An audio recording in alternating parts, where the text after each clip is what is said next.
let me transition to a story before I get on out of here for the day, because contrary to what you want to believe, I'm a peaceful individual. I understand the world that we're living in, how you have to be critical and all of that stuff. But I'm talking about games.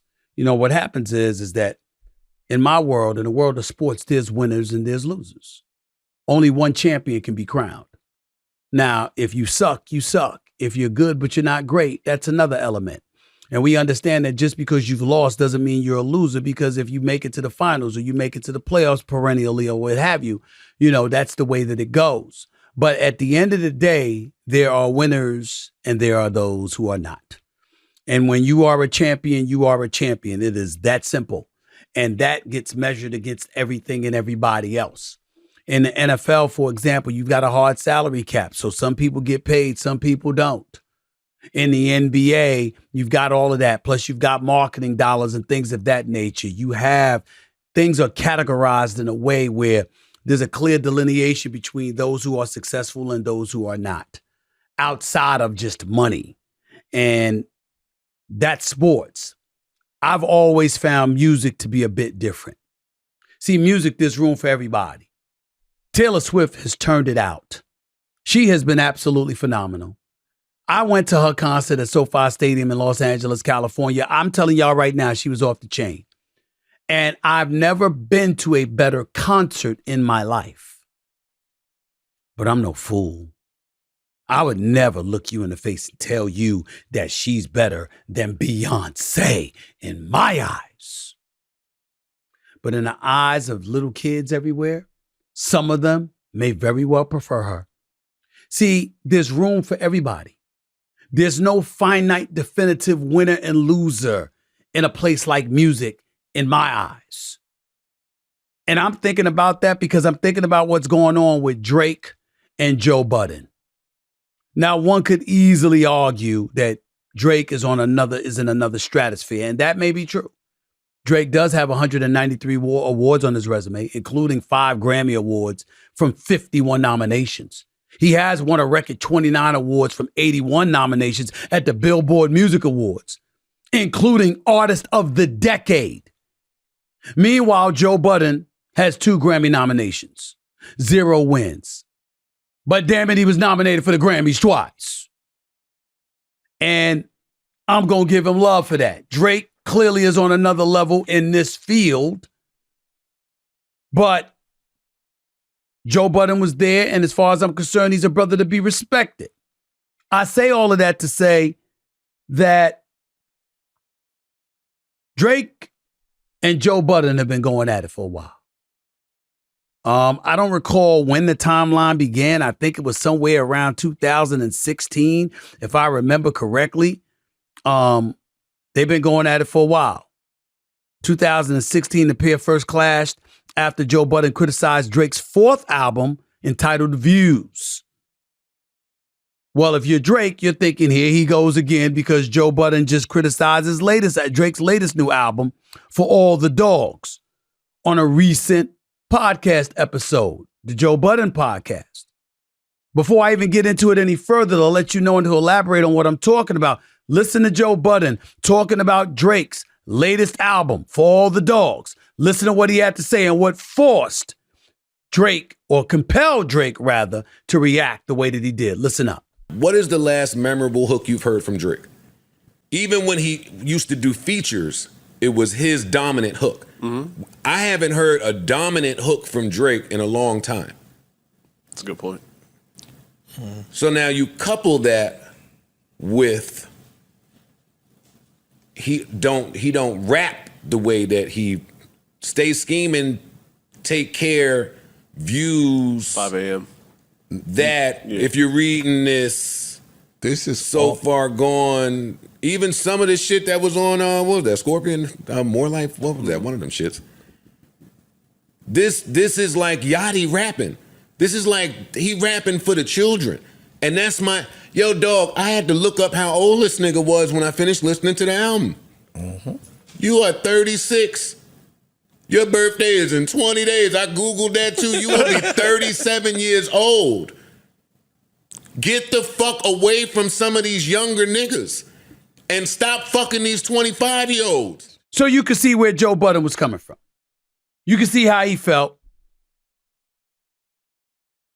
But I didn't expect Drake to go back at him like this.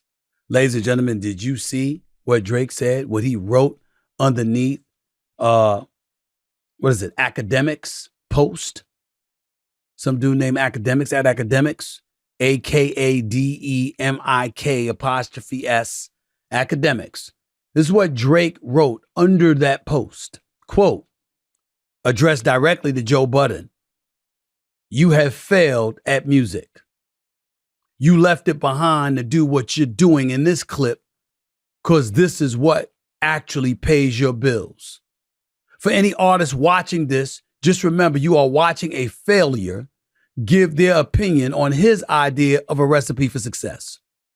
A quitter give their opinion on how to achieve longevity. You switched careers because the things that pop into your brain had you broke, living check to check, and the raps you write had 450 men showing up to your shows in dusty NC jeans to screw up their face to Mood Music 29 and pretend you are the GOAT. Well, damn. That was a bit harsh, to say the least. Drake didn't stop there. He also offered advice to artists saying that they should do what they feel is right, regardless of what others think. Quote, please, to any artist that's doing what they feel is right, don't let these opinions affect your mindset after the fact. This guy is the poster child for frustration. That's what he's talking about with Joe Budden. Poster child for frustration and surrendering. You retired and we never hung up your jersey. We don't even remember your number. We know you for doing this. You withdrew from rap now because you accomplished all you need to. It's because it wasn't working for you.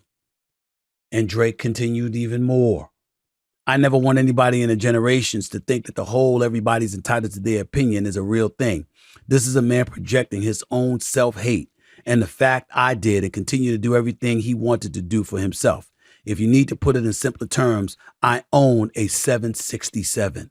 He owns a modest house in the 973 area code and flies first class on special occasions. Damn. This was a hard one for me because, number one, I got a lot of love for Drake, the artist. I think he's sensational. I'm a huge fan of Drake's. And I love his personality as well. He's incredibly talented. I loved seeing him host the ESPYs years ago. I love seeing him come on First Take. I love seeing him at the Toronto Raptors games, rooting on his team, all of that stuff. Drake is the real one. Drake is special, no doubt. But I got a lot of respect for Joe Budden. Now, he's no Drake when it comes to, success in the music industry. Drake's a billionaire. We get that. But when you look at Joe Budden, whatever way you can make it, you make it. And sometimes there's just certain things that you don't want to do. Sometimes you find your calling in different other areas, in different other arenas. And I get all of that. I will say this, though. If you Joe Budden, and that's the lane you used to be in, and you see somebody is successful as Drake, it's not really much to critique there. Like saying that he's rapping and writing for the kids. Well, who the hell is Taylor Swift doing it for? How'd she make $6 billion? On tour. I'll tell you how, because little kids know every lyric of every song. And that's why.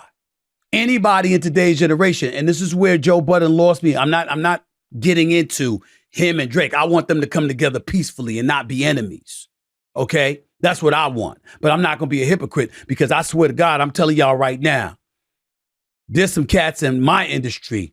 Oh, I'm itching. It's taking everybody. I'm scratching, preventing myself from going at their asses. Really, I am. Because I'm up here in this industry. And I don't need to go down there. But I'm tempted because that's where I'm from. And I know that lane. And I really, really, really want to. I really do. But then I got loved ones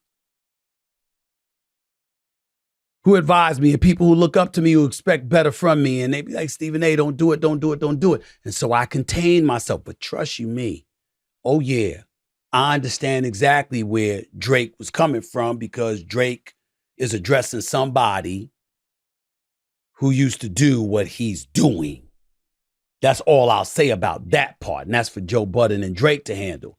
But as it pertains specifically to Joe Budden's claims about him making music for kids or whatever, it's like, who cares that he's 36 going on 37? Who cares that the music is for a younger generation? Who he's hooking up with and how old they are, as long as they're consenting adults, is none of our business. So I'm not going there, Joe Budden. But I will say this. No matter how old we are in this day and age, the targeted demographic is always younger folks. 25 to 49 demographic is very, very appealing in the world of advertising. But nobody is more coveted than the 18 to 34 demographic. And anybody who gravitates and ingratiates themselves to that demo, usually it translates into success. So the fact that Drake is in his late 30s and is still appealing to those younger souls, props to him. Props to him. Ain't nothing to throw any shade on about that. That's just smart business. And if you're going to put in work, why not be a businessman or a woman while you're doing it? Why not make that money? Joe Budden's got a very successful podcast. I'm quite sure it ain't successful just because he goes in front of the microphone and speaks, and that's it. Joe Budden knows what the hell he's doing when it comes to ingratiating himself to an audience in the world of podcasting. He has a business acumen for it. And if that business acumen tells you what to target, when to target, and how it's going to be more profitable for you, you can't fault him for it. Well, if that's the case, you can't fault Drake for doing what Drake's doing. Because I'll be there. I ain't going to sit up here and lie to you and act like I didn't wish I didn't own. Like I don't wish I owned a 767. Oh, hell yes, I wish I did. Let me be the first to say it. I'm not one for the perks. Believe it or not, ladies and gentlemen, I don't want stuff for free. You got people working their ass off all the time, working hard, putting their head to the ground, getting on their grind, doing what they got to do.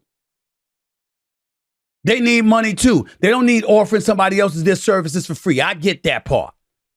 But if there's two perks that I love more than anything in this world, on the rare occasion that it comes my way, I absolutely positively despise standing in line for anything.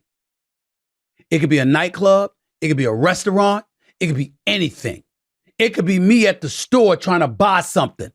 The longer I got to stand in line, the more probable it is that I'm going to drop everything and just walk out because I can't stand standing in line.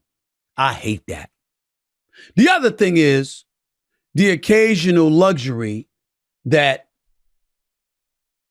I'm able to achieve when I go on a private jet. It's rare. It ain't all the time. It ain't most of the time. But on a rare occasion in my life, when I've been on a private jet, it is the one perk in my time. Not a mansion, not a huge home, not some penthouse apartment, not fancy cars, not vacation trips around the world. The one perk that I wish I had, unadulterated, uninhibited, without a concern or worry in the world, is to never have to fly commercial again in life because I fly private all the time. That's what I wish I could do. I will never, ever, ever in this life feel like I've made it until I can afford to fly private at all times. Until that day comes, I ain't make it nowhere. I got my head to the ground. I'm on my grind. I'm doing what I got to do. That's my life. That's the life that I live. That's what I deal with. Drake owns a 767. He didn't have to go that far with Joe Budden in the first class occasion. That was kind of low. But obviously, they got a rivalry. They got something going on, and it's messing with Drake, and he felt the need to speak up and defend himself or whatever the case may be. You come out with a new album for the first time in a while after people have been clamoring for you to come out with an album, and the first thing you hear is a criticism from a guy that you've heard criticism from before. I get it. And if you Drake, you're going to take it personally because I'm looking at some of Drake's numbers here. He sold over 170 million records worldwide, has achieved 11 number one albums on the Billboard 200 and 12 hits on the Billboard Hot 100. Billboard named him as, quote, artist of the 2010s decade and the 16th greatest artist of all time. He's earned 107 top 100 hits. Top 10 hits. 107 top 10 hits on the Hot Rap Songs chart, with 25 of the songs reaching number one. He also has 5 Grammy Awards, like I told you, with 51 nominations. He's won 6 American Music Awards from 34 nominations. Instagram followers. Drake has 143 million. Joe Budden has 1.7 million. Joe Budden doesn't have any Grammys. He's got 2 nominations. He has 8 studio albums, 2 collaborative albums between 2003, 2016. In a 2018 article, Budden claims he still made $18,000 a year from his 2003 hit Pump It Up, which peaked at number 38 on the Hot 100. Budden's debut album, Joe Budden, from 2003, sold 95,000 units in the first week and went on to sell over 420,000 copies in the U.S. Look, there's some people that never achieved what Joe Budden achieved. So ain't nobody here disrespecting him. I respect the hell out of Joe Budden. I've gotten to know him personally over the years because he's come on my sports shows and talked sports, and I've been on his podcast, which I enjoyed. Drake, statistically, numbers-wise, dollars-wise, is clearly on another level. It's just that simple. It's just that simple. But in the end, what it comes down to is Drake speaking up for himself, which he has every right to do. I'll be damned if I'm not tempted to a lot of times. And at some point in time, you get tired of people talking shit. People say the same thing about me. You know, I get tired of me talking shit. I'm not talking shit. I'm doing my job. Okay? Trust you. When I'm not at work, I'm not thinking about you much, whoever that may be. Okay? But when I got a job to do, I'm going to do it. I'm a sports reporter. I'm a pundit. I'm a commentator who's now ventured into entertainment, pop culture, and of course, politics. That's my life now. But I too try never to get personal. People's personal business is their business. This isn't personal. It's personal, actually, but it's not their personal business. Talk about music and stuff like that. All I can say is that let's try to come together, y'all. They ain't got to shake hands, hug one another, kiss babies, and all of that other stuff. But we got enough friction in this world. Let's not create somewhere none needs to exist. Even I had to accept and absorb that lesson. Because trust you me, like I said, I've been tempted. I've been tempted to get into quite a few motherfuckers' asses. Excuse my language. But it's necessary because it came out like that. Because that's how tempted I've been. Then you got to bite your tongue. Or you got to make sure that when you speak in a manner that's just basically addressing the situation for what it is, as opposed to the added level of vitriol that comes with it. That's where I'm coming from with it. I hope y'all can see that.